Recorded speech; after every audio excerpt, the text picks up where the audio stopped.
What's up, everybody? I am stand-up comic and author of Stand Up and Laugh, available now on Microcosm Publishing, Angelo Gingerelli, and welcome back to another episode of the Stand Up and Laugh audiobook / podcast. In this episode, for the audiobook segment, we are moving on from the top 10 reasons to produce comedy shows, and we're into the top 10 strategies for building a comedy scene.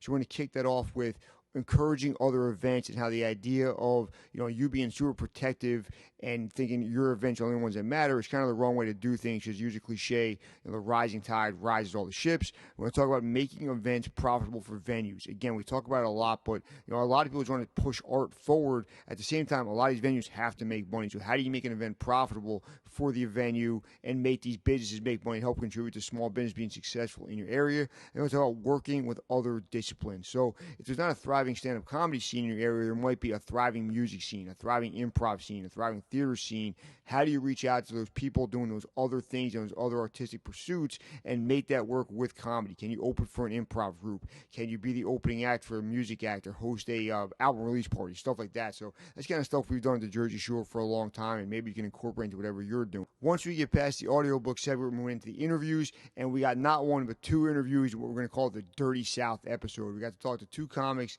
in not L.A., not New York. Manny Garavito is from Miami, does a ton of shows down there with on bar shows, open mics, showcases, bringing in headliners, and just operating kind of outside the traditional comedy club world in Miami. He's also the founder of the comedy networking group, something I stumbled upon on Instagram. Just a cool way for comics to kind of network and keep in touch. And if you're going to be in Miami on a vacation, he might have a spot for you. If he's coming to Utah for some reason, he can reach out to a comedian in the network and maybe get a spot in Utah. So it's really been cool to see what he's doing online with that. And then we got Mathew Hahn from Raleigh, North Carolina. And I actually lived in Raleigh for a while. When I was, there was only one comedy club, Charlie Goodnight. It was a cool club, brought in a lot of good headliners, but there wasn't much that I was aware of an open mic kind of emerging talent scene. And Mathew Hahn has launched the Comedy Experience. It's a mobile comedy club. So he's kind of taken the idea of kind of the food truck, pop-up, thing that's going on in the food world, music world, and brought that to comedy with the Comedy Experience and has his own mobile comedy club, which I think is a really cool idea. So again, we got two comedians / entrepreneurs from cities where, they're obviously big, thriving metropolis type cities, but there's not a ton of comedy going on there, and these guys are trying to change that. So we're going to get into the audiobook segment and break into the top 10 strategies for building a comedy scene. And then in the interviews, we got from Miami, Florida, Manny Garavito, and from Raleigh, North Carolina, Mathew Hahn. Stand Up and Laugh. Build a comedy scene, produce your own shows, and create community by Angelo Gingerelli is available now on microcosmpublishing.com. If you're trying to make your way in the world of stand-up comedy, you can build your career while enlivening your local comedy community and mutually supporting your fellow humorists, and you can even have fun while doing it. Angelo Gingerelli shares his hard-won advice for anyone who wants to create a comedy scene from scratch in a smaller community, carve out their unique niche in a larger city full of professional funny people, or anywhere in between. Lots of good tips here for anyone organizing community events, from how to book venues, get publicity, and avoid drama. Also includes great arguments for starting or joining a comedy scene rather than thinking of yourself as a lone wolf, and solid wisdom for being an asset to an existing stand-up community. Stand Up and Laugh by Angelo Gingerelli is available now on microcosmpublishing.com.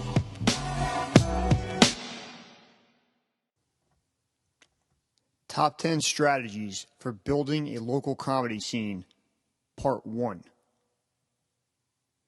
Number 1. Encourage other events. There is no such thing as too many. There is literally no such thing as market saturation or too much comedy. Every show, every open mic, every podcast, every improv group, every sketch show, and every roast can have a place in a local comedy scene. As long as the events are well produced, promoted, and attended, they are all good ways for aspiring comics to get the necessary reps to make real progress. The cliche that a, quote, rising tide raises all ships truly applies here. If a host starts an open mic and it becomes incredibly successful, but no other local shows take root, that host can become the king or queen of comedy in that area, but that kingdom is incredibly small. However, if that first open mic leads to some of the regulars booking shows, forming sketch groups, or launching podcasts, the scene can really start to flourish. This can eventually lead to a community where aspiring comics can work out material a few nights a week, collaborate with like-minded people, and experiment with new forms of expression on a regular basis. This environment provides a lab where comics can experiment with their acts and continue to improve before hopefully showcasing their talents to bigger audiences outside of the local scene. To use a sports analogy, there are a disproportionately high number of professional basketball players from a handful of cities like New York, Los Angeles, and Toronto. Sure, these cities have dense populations, so they have big talent pools, but they also have thriving basketball cultures. They have playgrounds where only the best players can get on the court, high school dynasties, and amateur leagues that funnel players to major college programs. These cities produce the best players because their kids are surrounded by the best talent and various outlets through which they can practice and improve. Additionally, there is clear social status for players that can excel in this environment. In much the same way nobody ever says, there are way too many playgrounds in this town, nobody should say, there are too many open mics here, because these entry-level shows and mics are the only way comics can get better and expose audiences to local talent. Encourage people to start their own shows, attend as many as possible, and help promote any way you can. The more events happening in your area, the better for everybody, including you. Number 2, make events profitable for venues.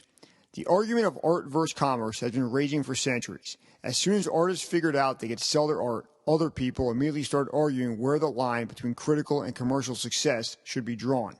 The argument is well beyond the scope of this podcast, and the degree to which the two seemingly opposing forces should work together could be debated forever. That being said, the reality in local art scenes is that they have to work together for either to flourish.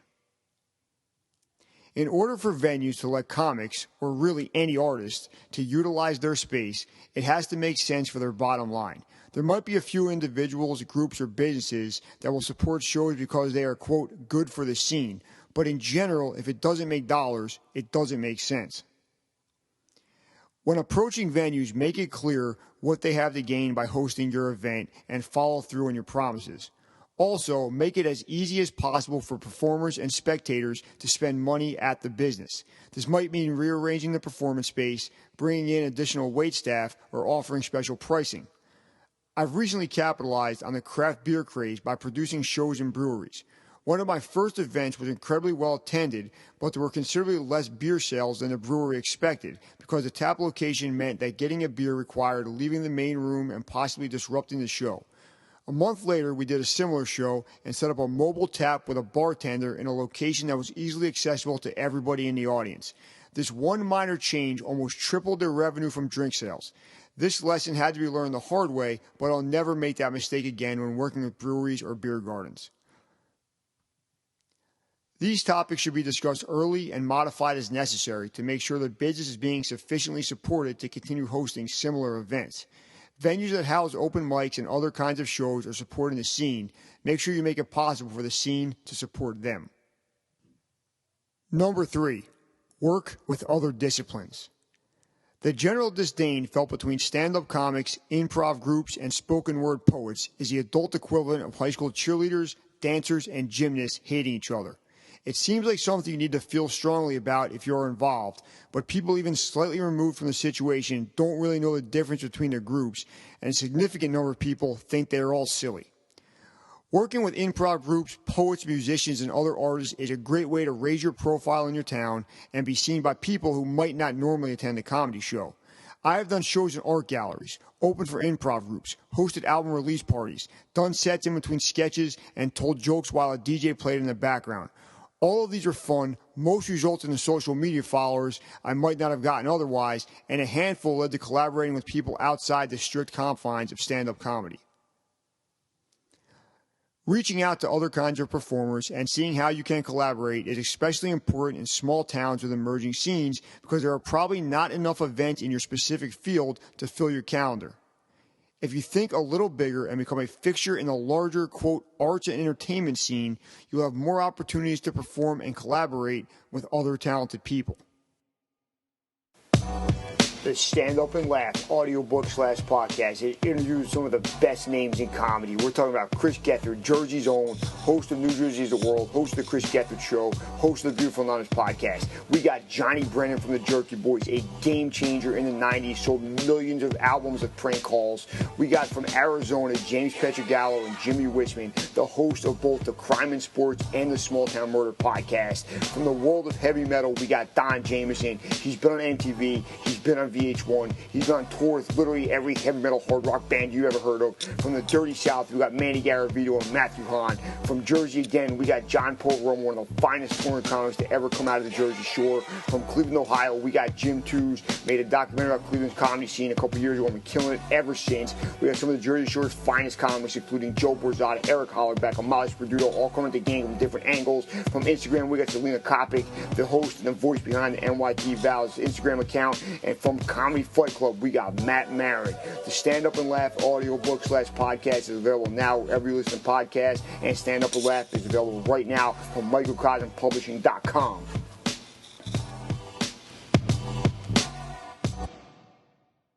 It's Angelo Gingerelli back at you with another interview segment for the Stand Up and Laugh audiobook / podcast.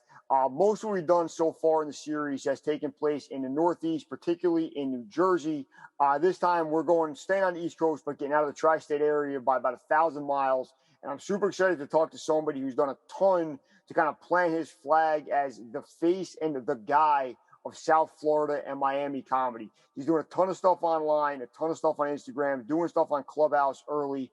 And I want to talk to him about all that because you really, if you kind of watch his journey and evolution in the last couple of years, he's really built a scene where there really wasn't one before that, and definitely took everything going down to Miami and South Florida to the next level. So without further ado, let's get ready to have a good conversation with Manny Garavito. Manny, how you doing tonight? Angelo Gingerelli, what a pleasure to be in your audiobook, man. Yeah, man, I really appreciate that. You came across my radar on a sponsored ad for Comedy Networking when I was trying to promote the book, and it just made perfect sense. It's a case of the algorithms of social media working and me getting an ad that I was actually interested in. We connected over that, and now you're nice and gracious enough to be a part of this and kind of give me what built your career up to now. Give me your quick comedy bio. How do you go from not ever going to your first open mic to running shows and producing shows and getting comics together on social media the way you do now? Well, Angelo, I was in corporate banking for a decade of my life. I got in there fairly young. I was 18 years old, and I never really explored who I was. I just wanted to get that check, right? I worked at GameStop before that, and then when I got into banking, I got, $2 extra an hour, and I'm like, hell yeah. And then so I was pursuing that. I was stuck there in the mindset of, well, as long as I have my comfy check, I don't really have to do much, right? And then as I got older, I realized that I needed to do something a little more fulfilling. So I got into comedy. Growing up, I was into the greats, Eddie Murphy. And then in my teens, I got into the rebellious stage with George Carlin and Bill Hicks. And then as I continued growing and getting into comedy, I tapped into the New York comedy scene during the golden era, the Patrice O'Neill, Jim Norton, Bill Burr, and Solomon Tough crowd. And I was like, this is what I want to do. This is fun, to talk your truth and to get your identity out there for the world to see. So I went to my first open mic and I bombed really bad. It was one of the most humiliating nights of my life, but it was also so thrilling to do that. And I then decided, this is what I want to do. I want to bomb every night. And so then what I did was I started doing more and more mics, and then I just really started seeing myself growing in this. So I decided to one day quit after I got my degree in marketing, because I was confident enough to say to myself, well, if I know marketing, I can market myself as a comedian. Turns out I became a starving artist very fast once that comfy check was no longer there. And for about 3 or 4 years, I was trying to understand why Miami wasn't a city that had a place for us to work as comedians. Miami is one of the more popular cities in the entire nation. Why don't we have a comedy scene? Historically, most of the people got good here, and then they would go to places like LA and New York to pursue a career in comedy inside an already saturated market. And Miami is just wide open. So I started MiamiComedy.com, and throughout the 3 or 4 years of being a starving artist, I was trying to figure out what is marketing? What is digital marketing? And how do comedians market themselves? How do we become a product and or service? And I just self-educated myself apart from the traditional college education, and then figured it out. I figured out how to connect everything, how to communicate with an audience, how to show the value that we have as comedians, people that provide comic relief, or maybe just an excuse to go out to a bar and have a drink. And then MiamiComedy.com came into fruition in 2018, where you can see that peak happening. I would say rather the evolution of it happening in 2018 in the documentary Respect the Light on Amazon Prime. Shout out to the Ledge Media for doing that documentary. And we got lucky because they filmed us exactly when we were about to launch. The pandemic then hit, and I started doing virtual shows on live stream. And then once we started opening up here in Miami, we just started booming. All the people from different areas started coming down to perform here. People in the audience wanted to do something a little more earlier because of the curfew. And now MiamiComedy.com is currently at 7 nights a week plus virtual shows. Yeah, that's phenomenal, man. And I think I think Miami and the Jersey Shore share a couple things in common. One, it's definitely a party bar atmosphere vibe, club vibe, right? And one thing you've been great at, from what I can see from afar, is filling those weeknights up for these venues that might not have booming Monday, Tuesday, Wednesdays, right? And taking care of that early time before like a headlining DJ or headlining band comes in, and generating revenue during that, kind of like between dinner and club no man's land in the bar and restaurant world. I think you've done a great job with filling that in and really making Miami a destination for comics, and kind of giving everybody that prime website, prime Instagram account to look for, to go to a show, or to go try to get on a show or do an open mic if you're an aspiring comic. That being said, I think you're also a comedy coach. What does that exactly entail? How does that business model work? And if someone signs up to work with you, what should they expect? I decided to become a comedy coach in 2020 because I realized that everything I learned in entrepreneurship and marketing was more valuable than me going up and, saying dick jokes at an open mic. So I was like, let me show people how to, comedians rather, how to do value communication, or rather have people enticed to go see them. Because this as well, Angela, there's a saturation of comedians. Everyone wants to make it big. And so if you're just somebody trying to do it the traditional way, you're just a face on the flyer until somebody sees you and says, I know that guy, or that girl, I know what they talk about, and I want to go see them perform.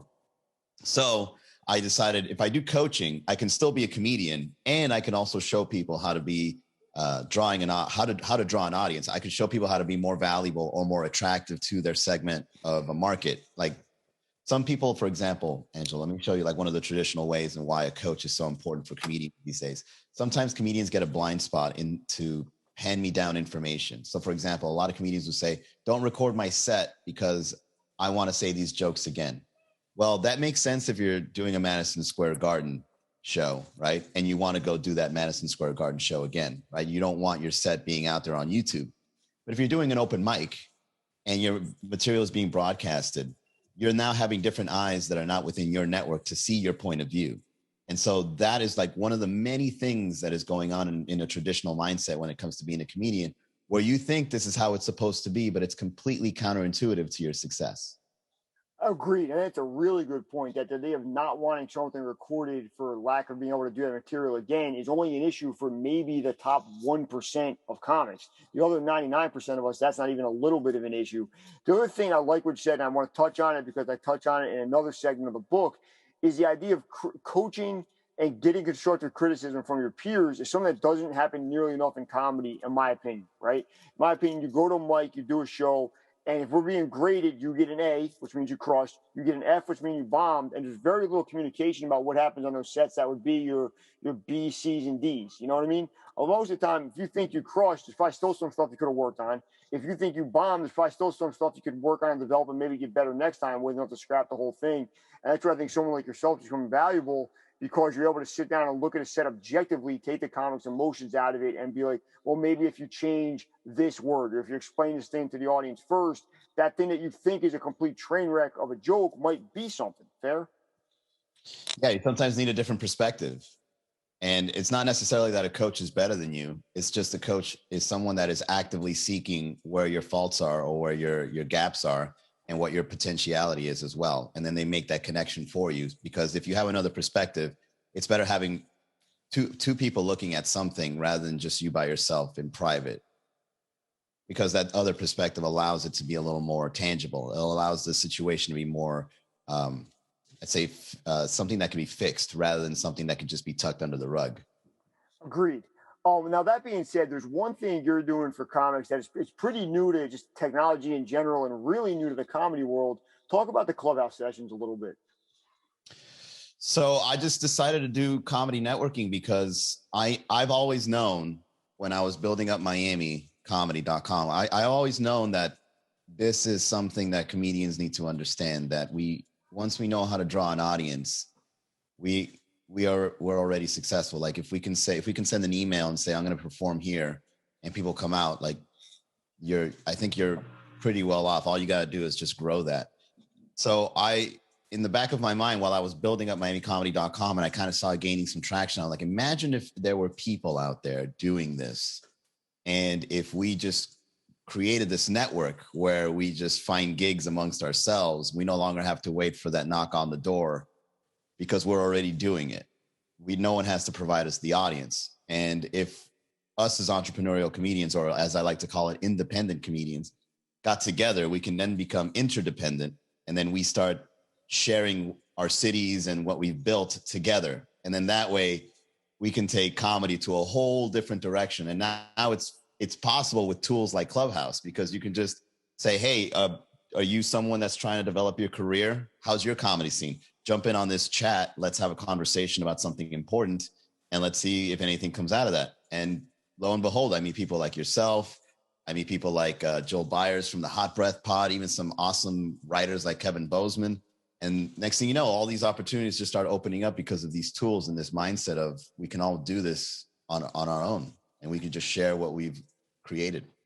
That being said, let's say somebody is a fan of MiamiComedy.com and they come down to visit, which I'm sure happens a lot because there's such a vacation destination down South Florida, and then they go back home to Tuscaloosa or Orlando or Monmouth County, New Jersey, and they hit you up and say, there's nothing going on where I live. How do I get the ball rolling? What's your advice to that person? If there's not a mic, there's not a podcast, there's nothing going on where I live, how do I get started? You know, it's funny because I get this a lot whenever I put my coaching services out there. Everyone wants to be a star. I think that's probably the number one reason people get into comedy. They want to be on the spotlight and they want to deliver, right? They want to kill it. And what I say to those people that want to pursue that but haven't gotten started or don't know where to start is you're online more than you are on stage, right? That's a very important concept, because going on stage is probably like the climax, because you're going up there and you're killing it in front of a group of people that just so happen to be there. But how do you get them there in the first place? And what do you do after that? And so everything in between and after can be done online. You create content specifically for the people that like your work or your point of view. And you can also maintain relationships after they saw you perform by creating the content, the podcast, the meme, whatever it is you're into. And comedy is so creative that you can expand it and extrapolate it into different medias. You can do sketches, you can do short films, you can do podcasts, you can do so many things. You can do an audiobook like yourself. There's just so many avenues. So if you do that stuff online, it's only going to aggregate to what you do on stage. So if you want to get started somewhere, I'd say just start putting your ideas and creativity on the internet. That's a really cool way to put that. I never actually heard that before, that you're online more than you're on stage, which is an indisputable fact in the 2021 United States of America. Even if you're performing 7 nights a week, you're still online more than that. And I think capitalizing on that and making the most of your fan base and growing that fan base is obviously an invaluable skill for a comic. Let's have anything else to say to wrap it up? Anything you want to get through our listeners, our readers, anything you want to shout out in Miami we should check out when we're down there? How do you want to wrap it up? Well, I'd say if you're ever in Miami, definitely reach out to me. I can definitely show you some great places to go up in our network. MiamiComedy.com. Just go to the events calendar. You'll see all the upcoming shows. Just reach out to our hosts. They're the ones that do the bookings. But if you just want to get to know the scene, maybe a little virtual tour or something, I can send you some cool links. Manny at MiamiComedy.com. If you're looking to get coaching in your comedy career, I'm a combination of not only a comedian, but also in digital marketing. Content creation, getting your creativity out there. I've experimented with many avenues of content. And I realized that there's only certain voices that can do certain kinds of content. So just reach out to me, Manny mannygaravito.com. On this episode, we're going to talk to a man who's doing big things down in Raleigh, North Carolina. Most of our episodes have so far has dealt with the Northeast and what's going on up here. We're going to take a few minutes and hopefully some more of this time and see what's going on down south, particularly in the triangle area of North Carolina. So without further ado, I want you guys to welcome Mathew Hahn to the podcast. Matt, how's it going today, man? It's good, dude. The weather's beautiful down here right now. It's kind of scaring me with global warming, but, it feels nice. What's your comedy bio, man? How do you get involved? And what's the scene been like in Raleigh? How many years have you been in it? And what's going on down there? Yeah, so I started my involvement with comedy in Raleigh in 2018, August 2018. And how I got into it is I've always been a huge stand-up comedy fan. Like, even since I was a kid, maybe like 11 or 12, I would stay up late to watch Conan. So I've always had a deep love of stand-up comedy. But I never really considered being involved. I just kind of always watched it. And then I have a friend who's very funny. His name's Nicolette, my best friend. And back in around August 2018, I was like, maybe we should try to take her to an open mic. She might be really funny. She's funny off the cuff. So we took her to Good Nights down in Raleigh, which is a pretty historic comedy club. She got put on the open mic list first time around. She killed so hard, the next three people bombed. And then throughout the entire night, everybody was referencing her bit. And so we're like, this is fun. Let's go do it again. And when we signed up, it was 3 people signed up. Me, my friend Daniel, and Nicolette. Nicolette got picked the first time. We go back the second time. Nicolette gets picked. We don't get picked. I'm going to go make... And then I was like, what am I going to do about this? And I got a little angsty. And I'm like, I'm going to go do my own comedy show. They're not going to say no to me. So I did. And during the time, I was just producing music under the moniker Between Two Clouds, which has a whole other long story we won't even get into. It was sentimental background of why that name was picked. So anyways, we did the first one. It was called Between Two Clouds this comedy night. We live streamed it. We did it on a Monday. We invited some people. We had 25, 30 people show up. And it was just me, Daniel, and then Nicolette doing comedy. Daniel was horrible. I mean, just really bad. He should never do it. I was mediocre. Not even mediocre. I was pretty shitty too. Then Nicolette killed again. She's just so unique and funny. And it was fun. We had a chef come in to make food. We had a live musician come and play some music. I DJ'd afterwards. And they were like, all right, this is fun. Let's try it again. So we did it again the next week. And then fast forward to 8 of these events in, we had the manager of Good Nights performing on it. A lot of the best people in the area. We had 90 people show up on a Monday in a house. And then we had venues asking us to bring it out. And just over time, we kind of grew this cult following of people that really liked what we did. And we're just artists trying to put something together. And eventually venues asked me to bring comedy shows to what they did. And I never really thought to do any of this. I just kind of got asked to. And then everything I did, I sucked at first. And I just kind of liked it. I kept stuck to it. And then by 2020, right before the pandemic, everything we were doing was selling out.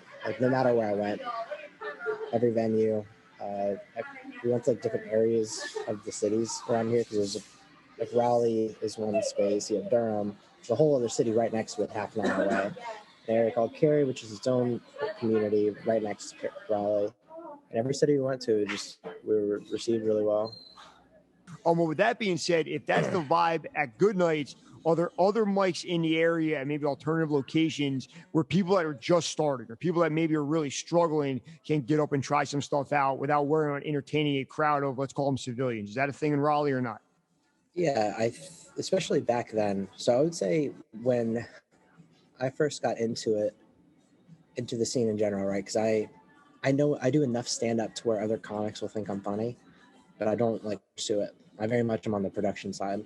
I kind of pride myself in doing really high quality sound and lights, and we'll get to that later. But back then it was thriving in a way where there's a bunch of local showcases where newer talent could go up in front of good crowds. There was a bunch of mics that were very open, and you could go through and do 7 good mics a week. And then there was a drop off before COVID because a lot of the people were moving out of the city. And then during COVID, obviously nothing. And then when we came back from it, there was a few things. And now it's starting to ramp back up, but there's really not that much. There's like maybe 2 or 3 a week that are pretty solid. Most of the open mics now are just comics listening to comics.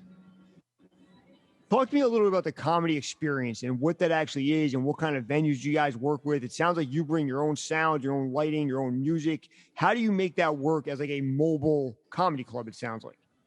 Yeah, so all of it came about, I would say everything was really organic and us just taking the next step leading up to the comedy experience. We just created this brand. So one, people understand what it is, because between two clouds we do other things too, like we throw raves, we would throw art galleries, like because we're artists ourselves, and stand-up comedy was like this one other thing we did as well. It was one piece of the puzzle. But when people saw the name, they didn't know what it was. And from a pure branding and business standpoint, it's actually crazy and effective. And people will take you less seriously if they can't immediately understand what you are. Like when you see Coca-Cola, you know what Coca-Cola is. You know exactly what it is. So I needed a brand that the moment you read the name, you had a good idea of what direction it was going in. Just like, oh, the comedy experience. Experience is one of those words that I was really big on. I was like, what's the user experience of this thing? Because the idea can be great, but if you're not thinking about what does it feel like to walk in the door? What does it feel like to sit down? What does it feel like to experience this? Then you're just thinking about yourself. You're not thinking about how to create a really healthy show or a really healthy product for the venue too, because the venue has to make money and to be able to support these arts. So I created a new brand just to have that extra step, really isolate the comedy shows to be like very much a pure stand-up comedy platform and brand. That's the thing I care about the most. Like I love comedy in general, but stand-up is something I find special, at least personally. All right, man. Well, Matt, thanks for your time today. I really appreciate it. It's Matt Hahn from the Comedy Experience based in Raleigh, North Carolina. And that's going to wrap it up for another episode of Stand Up and Laugh. The book is available now from microcosmpublishing.com. And we'll see you on the next episode.